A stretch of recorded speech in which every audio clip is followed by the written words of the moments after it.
wabarakatuh. Bapak Ibu, sebelum saya menyampaikan materi yang akan saya paparkan, saya mengucapkan banyak terima kasih kepada Bapak dan Ibu yang sudah memberikan dukungan, sudah memberikan motivasi kepada kita sebagai guru penggerak angkatan 7 dari SDN 3 Margadani. Ibu dan Bapak yang saya hormati, sebelum saya memaparkan materi yang akan saya sampaikan pada kesempatan kali ini, saya akan mengajak Ibu dan Bapak flashback ke belakang pada saat Ibu dan Bapak bersekolah, entah itu di SD, di SMP, atau di SMK, di SPG.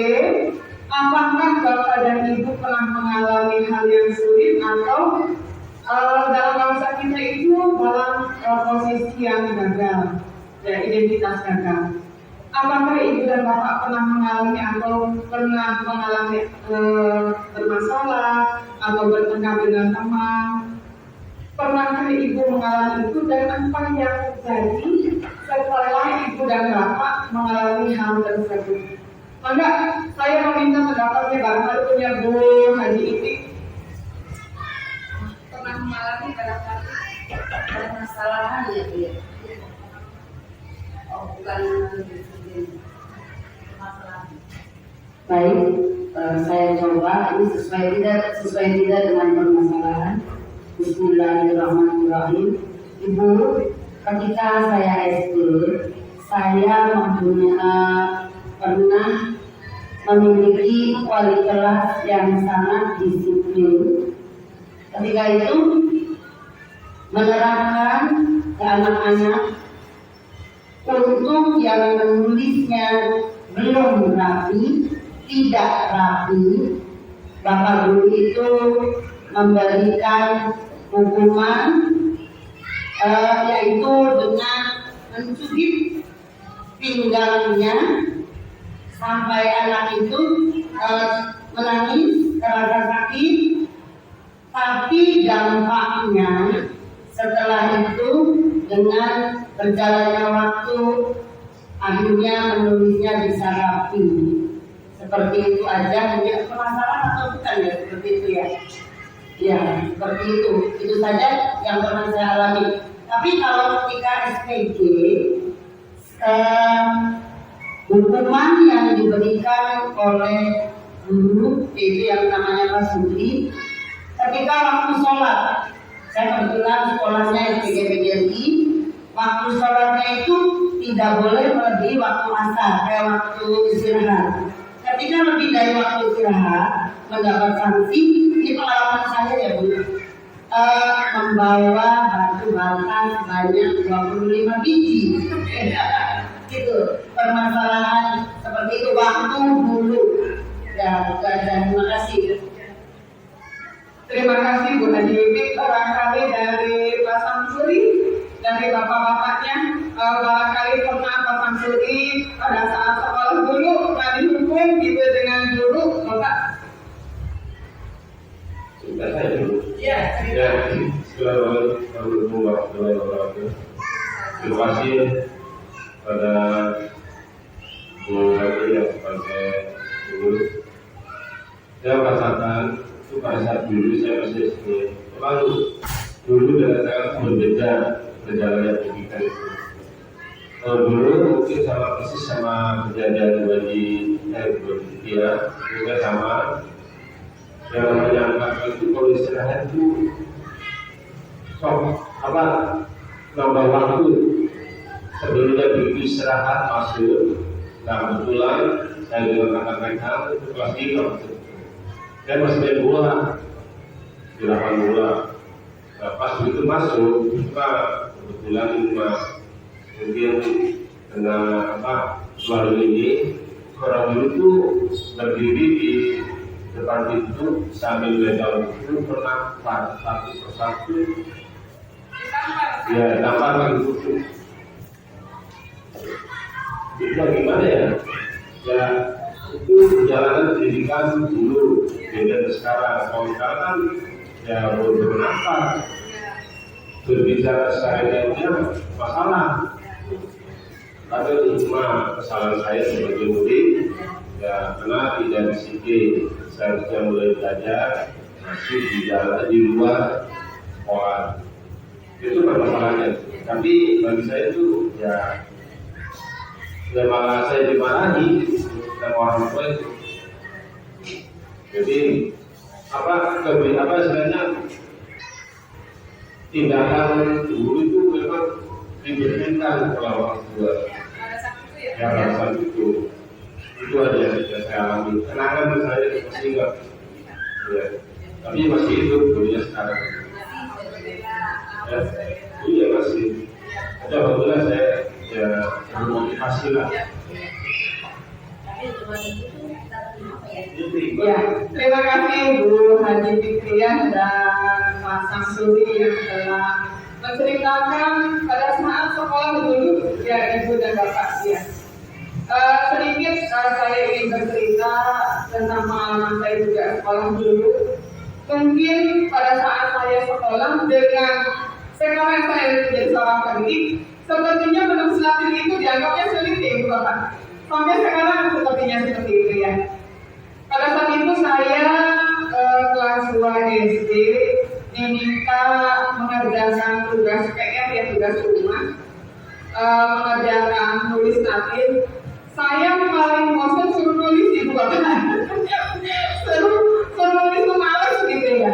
Nah pada saat itu ada 10 baris yang ditentukan sama guru. Tetapi saya mengerjakan PR itu hanya 1 baris. Pada saat dikumpulkan, saya dilihat dicek sama guru. Hasilnya tidak maksimal. Pada akhirnya saya disuruh maju ke depan. Setelah itu tangan saya dicepet pakai penggaris kayu di depan kelas. Ya. Dan itu tidak hanya saya saja, tapi berlaku untuk siswa yang tidak mengerjakan juga. Ibu dan Bapak, tentunya Ibu dan Bapak mengalami hal seperti itu dan merasakan bagaimana rasanya setelah kita mendapatkan sanksi. Dan sanksi itu diperlihatkan oleh teman-teman kita yang lainnya. Perasaan saya pada saat itu malu. Kemudian percaya diri saya itu turun, ngedrop gitu ya. Nah setelah itu sampai saya yang terjadi pada saya pada saat itu saya tidak mau berangkat sekolah karena malu. Mungkin guru saya pada saat itu ingin menerapkan disiplin ya Ibu Bapak. Pendidikan pada zaman dulu seperti itu. Sampai saya diantar oleh orang tua saya karena saya harus tetap sekolah.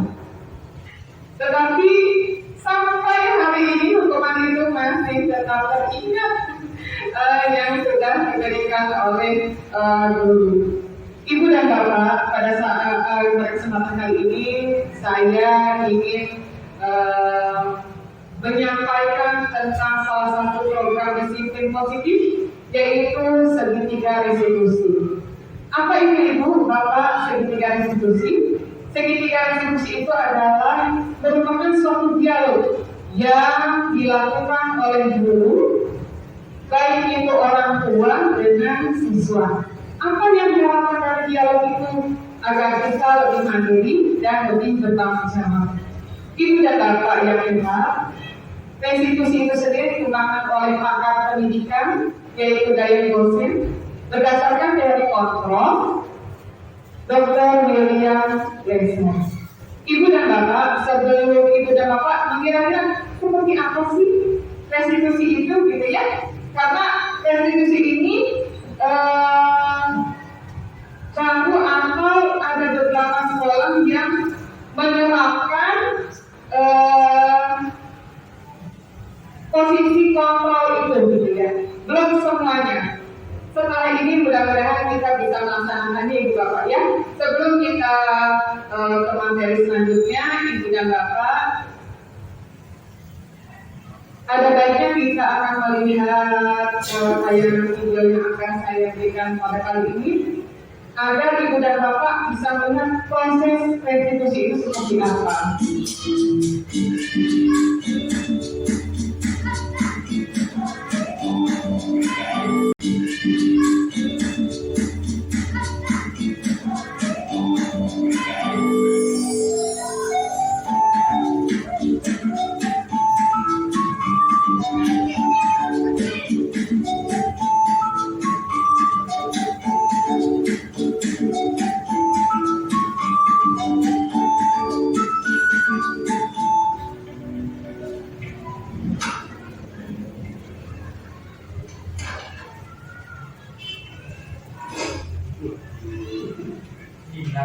Siang Sarah, Siap Pak.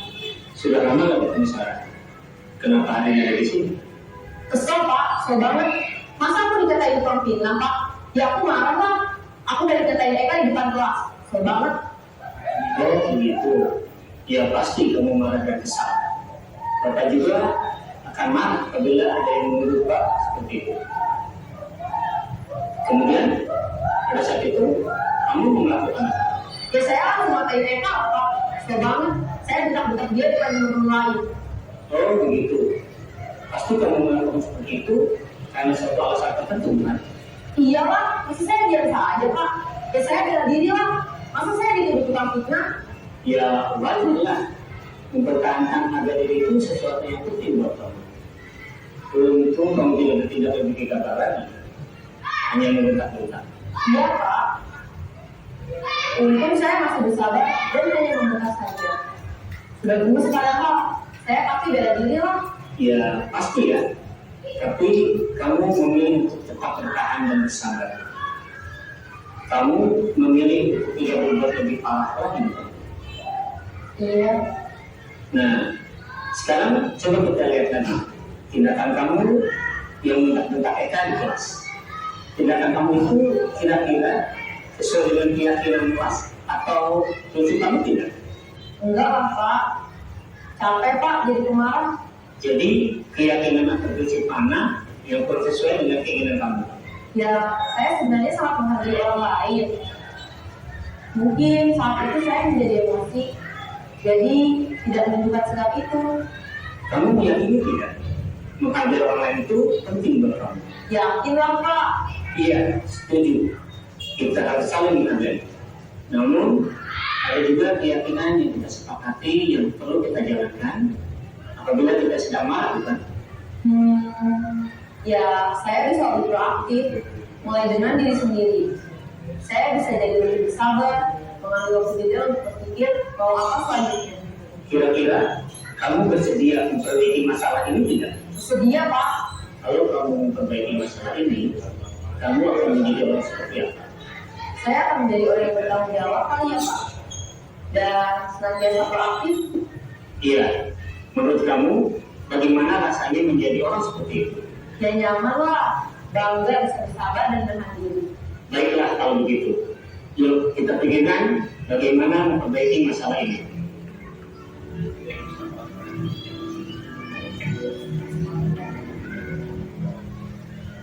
Oke, Bapak Ibu, setelah kita melihat video tayangan tadi, Ibu dan Bapak setidaknya ada gambaran sedikit tentang segitiga restitusi itu seperti apa. Yang sudah saya sampaikan tadi bahwa segitiga restitusi adalah suatu dialog yang dijalankan oleh guru atau orang tua agar dapat menghasilkan murid yang mandiri dan bertanggung jawab. Ibu dan Bapak, sebetulnya segitiga restitusi ini bisa kita terapkan di rumah, tidak hanya di sekolah saja. Ibu dan Bapak, dalam proses segitiga restitusi ini ada 3 tahapan. Yang pertama validasi, menstabilkan identitas, yang kedua validasi tindakan yang salah, yang ketiga menanyakan keyakinan. Baik Ibu dan Bapak, kita akan bahas tentang video yang kita lihat tadi ya. Saya akan memaparkan Sisi yang pertama yaitu menstabilkan identitas. Ada aspek yang perlu kita kembangkan pada saat kita sedang menghadapi siswa yang sedang mengalami identitas gagal.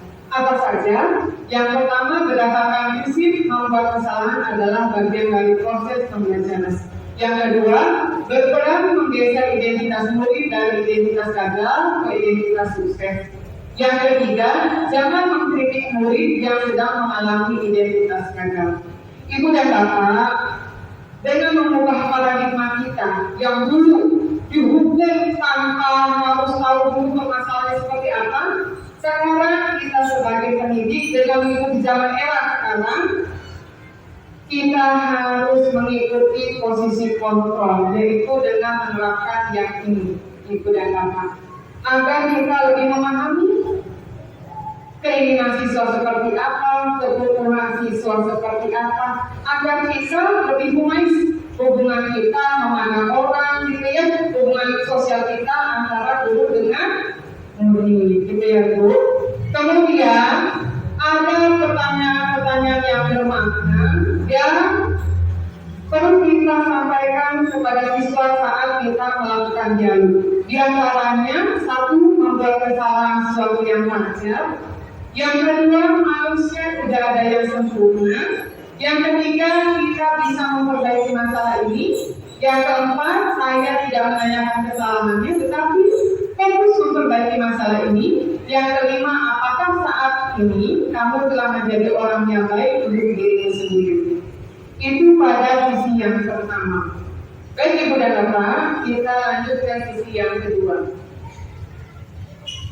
Pada sisi yang kedua, di sini tentang validasi tindakan yang salah. Ada aspek yang perlu kita perhatikan.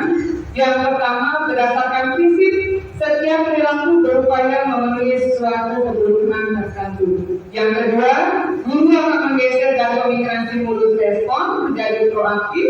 Yang ketiga, pertanyaan-pertanyaan disampaikan dengan nada suara tidak menghakimi atau memojokkan. Seperti pada video tadi, Bapak Ibu, pada sesi yang kedua, pada saat anak ditanya, lagi pertama kali emosinya nadanya tinggi ya Bu? Ya, nadanya tinggi sekali. Setelah di posisi yang kedua, sesi yang kedua, validasi tindakan yang salah, siswa tersebut mulai melambatkan nada bicaranya. Karena guru tersebut ingin memberikan perhatian kepada siswa tersebut dan untuk mengerti apa yang sedang dialami sekarang. Begitu juga kita pada saat melakukan proses dialog itu ada pertanyaan-pertanyaan bermakna yang perlu kita sampaikan kepada siswa. Yang pertama, kamu bisa saja bertindak lebih gegabah dari ini. Yang kedua, kamu bukan melakukan tanpa satu alasan tertentu. Yang ketiga, kamu melakukannya karena mempertahankan sesuatu yang penting bagimu. Yang keempat, mungkin kamu bisa mempelajari suatu perilaku baru yang lebih efektif. Tersediakah kamu mempelajarinya? Ibu dan Bapak, pada saat kita sedang melakukan proses dialog kepada anak, apalagi siswa tersebut sedang mengalami identitas gagal, kita sebagai guru tidak boleh langsung kamu salah, langsung di depan kelas beri hukuman, beri sanksi, ya Bu. Sekarang itu tidak bisa seperti itu. Kita perlu tahu mengapa siswa tersebut melakukan hal seperti itu. Setiap tindakan itu pasti ada tujuannya yang melatar belakangi siswa itu melakukan hal seperti itu dari Bapak. Nah, yang tadi dilakukan oleh siapa? Eka tadi ya, di situ namanya Eka. Katanya di situ si Eka itu dikatakan sebagai tukang fitnah, gitu ya. Kemudian dia tidak bisa menerima apa yang sudah dituduhkan oleh temannya, sehingga dia melakukan tindakan atau hal-hal yang tidak sesuai, yang tidak seharusnya, gitu ya Bapak. Kemudian pada proses yang ketiga yaitu sisi yang ketiga menanyakan keyakinan. Ada aspek dalam sisi yang ketiga yaitu yang pertama, teori kontrol menanyakan bahwa pada dasarnya kita termotivasi secara intrinsik dan identitas sukses telah stabil, maka murid telah siap mengaitkan keyakinan dengan tindakan yang salah.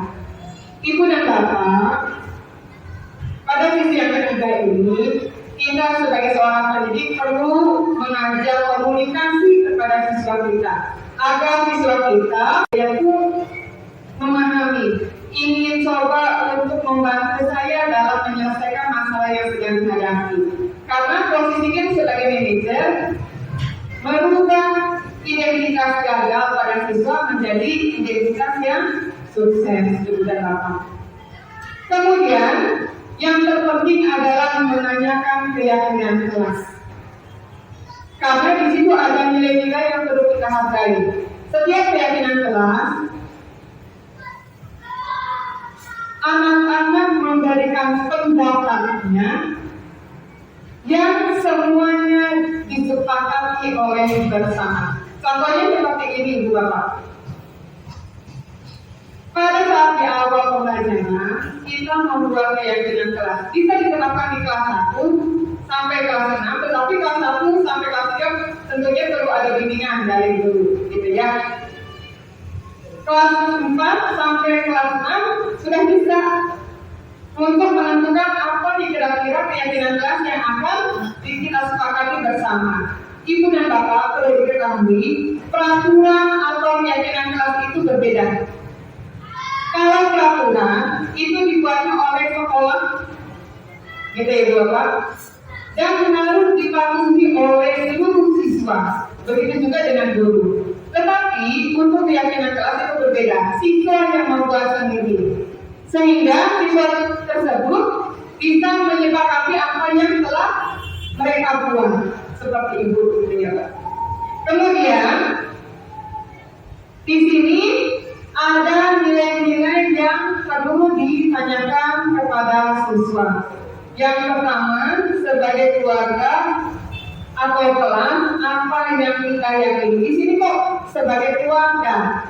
Tadi yang sudah saya sampaikan bahwa kita bisa menggunakan segitiga restitusi ini di dalam keluarga, tidak hanya di sekolah saja, Ibu Bapak. Kemudian yang kedua, nilai-nilai yang telah kita sepakati apa saja, yaitu menyangkut dengan keyakinan kelas. Ya. Kemudian yang ketiga, seperti apa gambaran sebuah kelas yang ideal bagi kamu? Yang keempat, kamu ingin menjadi orang seperti apa? Dengan kita menanyakan keyakinan kelas, kita dengan mudah mengarahkan kembali siswa tersebut menjadi karakter yang baik, Ibu dan Bapak. Kemudian selanjutnya di sini ada hal-hal yang perlu diperhatikan dalam segitiga restitusi. Yang pertama, perilaku yang salah perlu dikaitkan dengan nilai-nilai atau keyakinan-keyakinan yang telah disepakati atau disetujui, seperti keyakinan kelas yang sudah saya paparkan tadi. Yang kedua, kesediaan orang yang melakukan kesalahan untuk memperbaiki masalah. Seperti dalam video, kira-kira apa yang akan kamu perbaiki setelah kamu melakukan hal seperti itu. Kemudian nanti itu, ya Pak, saya akan memperbaiki masalah ini. Kan gitu ya, ada kesepakatan. Kemudian yang ketiga, pemecahan masalah sebisa mungkin relevan atau memiliki hubungan dengan masalah yang ada. Yang keempat, perlu adanya suatu usaha perbaikan dari pihak yang berbuat kesalahan. Yang kelima, perlu didedikasikan waktu dari pihak yang berbuat kesalahan. Tanyakan kapan akan mulai diberlakukan usaha untuk memperbaiki masalah. Itu hal-hal yang perlu diperhatikan dalam melakukan segitiga restitusi. Kemudian, Ibu dan Bapak, kita sebagai guru tentunya setelah kita melakukan segitiga restitusi, tentunya ada refleksi untuk diri kita sendiri. Ya, Ibu dan Bapak, kira-kira apa Ibu Bapak harapan setelah kita melaksanakan segitiga restitusi? Di antaranya, murid menjadi lebih kuat secara pribadi. Yang kedua, membuka wawasan murid agar dapat menyelesaikan masalahnya sendiri. Yang ketiga, murid semakin percaya diri, mandiri, dan merdeka. Ibu dan Bapak, Bagi saya pribadi, merefleksikan setelah saya mempelajari segitiga restitusi ini adalah saya sebagai guru memiliki strategi untuk menyelesaikan masalah, baik masalah itu dimunculkan oleh siswa ataupun masalah itu dimunculkan oleh antar siswa. Itu saja Ibu dan Bapak. Barangkali ada yang mau bertanya, dipersilakan. Baik Bapak. Ya, terima kasih. Ini saja saya mau bertanya tentang masalah segitiga restitusi itu ya. Apakah kita sebagai guru harus menjalankan segitiga restitusi jika masalah yang dihadapi siswa itu ringan atau tidak berat? Sudah ya? Sudah Bapak? Sudah juga dulu. Baik Bapak. Ada lagi? Ya, terima kasih Bu Ani atas kesempatannya. Saya ingin bertanya Bu, kalau pada saat kita dalam posisi manajer, sebaiknya apa sih yang harus kita lakukan untuk membentuk karakter siswa? Mungkin cukup itu saja. Terima kasih. Baik Ibu dan Bapak, pertanyaan tadi pertama yang diajukan oleh Bapak Sansuri. Jika timbul masalah tidak ini ya, jika timbul masalah, apakah kita harus menggunakan segitiga restitusi atau tidak? Gitu ya Pak ya. Nah ya, begini Bapak, kita harus melihat dulu permasalahannya seperti apa, berat atau ringan. Jika berat, tentunya kita harus melalui tahapan yang tidak itu Bapak ya, dalam menjalankan segitiga restitusi itu. Tetapi jika masalahnya ringan Bapak, kita tidak perlu semuanya melakukan tahapan itu, tetapi kita perlu menanyakan keyakinan kita saja. Gitu ya Pak ya. Dapat terima Bapak? Oke, terima kasih Bapak. Kemudian pertanyaan yang kedua yang ditanyakan oleh Ibu Dinar, apakah yang kita lakukan dalam posisi manajer, gitu ya? Nah, baik Ibu Dinar, ini apabila kita dalam posisi manajer, aspek yang perlu kita kembangkan kepada siswa yaitu motivasi intrinsik, sehingga penanaman nilai-nilai kebijakan dapat tumbuh dan dikembangkan dengan kebiasaan-kebiasaan yang positif, sehingga siswa itu sendiri dapat membentuk karakter siswa itu sendiri, gitu ya. Nah, contohnya misalnya yang tadinya siswa itu membuat pesan seperti tadi, apa namanya,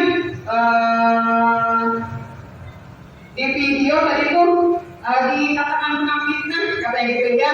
Nah, setelah itu siswa itu kan akan berubah sendiri, gitu ya, akan berubah sendiri dengan apa sih namanya tuh, kesadaran sendiri ya, setelah dilakukannya dialog dengan guru.